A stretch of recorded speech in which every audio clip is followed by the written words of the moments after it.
औरंगजेबाची जी कबर आहे ती शिवाजी महाराजांचं जे शौर्य आहे आणि शिवाजी महाराजांचा पराक्रम जो आहे हा दर्शवणारी देखील ती त्या ठिकाणी त्यांची कबर आहे. औरंगजेब जितका क्रूर होता आणि ज्या पद्धतीनं राज्यकारभार चालवत होता तेवढ्याच क्रूर पद्धतीनं आज देवेंद्र फडणवीस सरकार हे तेवढ्याच क्रूर पद्धतीने आज वागत आहे. औरंगजेब हा निश्चित क्रूर होता. त्यांनी त्यांच्या क्रूरपणाचे स्वतःचा जो भाऊ होता दाराशिका त्याचा त्यांनी खून केला.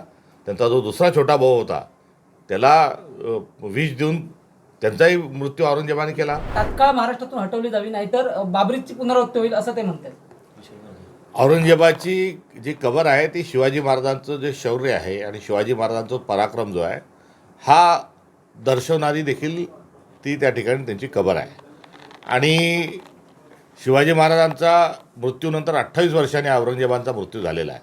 आणि अशा परिस्थितीत ती कबर त्या ठिकाणी जी आहे ही कबर म्हणजे इतिहासाचा एक महत्त्वाचा तो पुरावा पण आहे.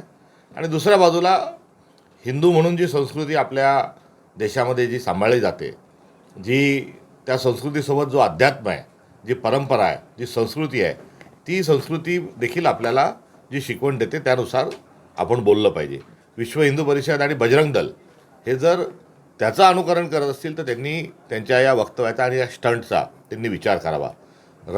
औरंगजेब जितका क्रूर होता आणि ज्या पद्धतीनं राज्यकारभार चालवत होता तेवढ्याच क्रूर पद्धतीनं आज देवेंद्र फडणवीस सरकार हे तेवढ्याच क्रूर पद्धतीने आज वागत आहे. संतोष देशमुखची झालेली हत्या हे क्रूरपणाचं एक लक्षण आहे. स्वारगेटमध्ये झालेला बलात्कार हा त्याचं लक्षण आहे.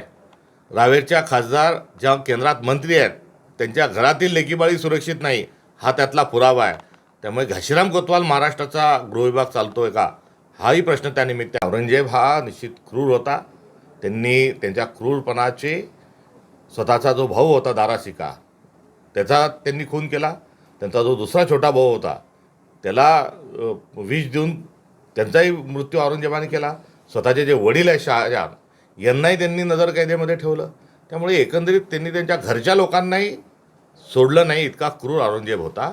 आणि अशा क्रूर माणसाची जी काही कुठे काही कबर विवर असेलही तर ती क्रूर म्हणूनच त्या ठिकाणी आहे. त्यामुळे तो काही वीरत्वाची ती कबर नाही आणि ती क्रूरपणाचीच कबर आहे. आणि ती कबर शिवाजी महाराजांच्या जाज्वल्य इतिहासाची साक्षी देखील एका बाजूला आहे.